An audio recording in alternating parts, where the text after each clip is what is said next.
ilaina atao anatin'ny tontolo iainana foana hatramin'izay satria mamako miasa amina projet environnemental midadako guide touristique dia sady avy eo koa mbola nianatra any amin'ny sehatry ny ranomasina dia tena liana tokoa amin'ny fiarovana ny tontolo iainana sy ny fitaritana tanorany amin'izay. Youth community zany nampianarana anay ny fomba fitaritana tanora mpiaro ny tontolo iainana.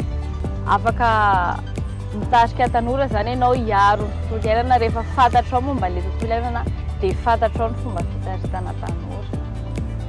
Naverina taminay mihitsy ny fitiavana ny natiora voalohany dia avy eo nampianaranay amin'izay ny fananganana tetikasy dia amin'izao fotoana izao moa zany izay eo ampanantanterahana izay fananganana tetikasy izay dia tena misy fiantraikany be amin'ny fiainako mihitsy ilay youth community satria ilay fiofanana tamin'ilay zahay niofana voalohany tena tsapa hoe tsy ho an'ny tontolo iainana fotsiny fa ho an'ny mialatsiny amin'ny teny français hoe développement personnel mihitsy ilay izy.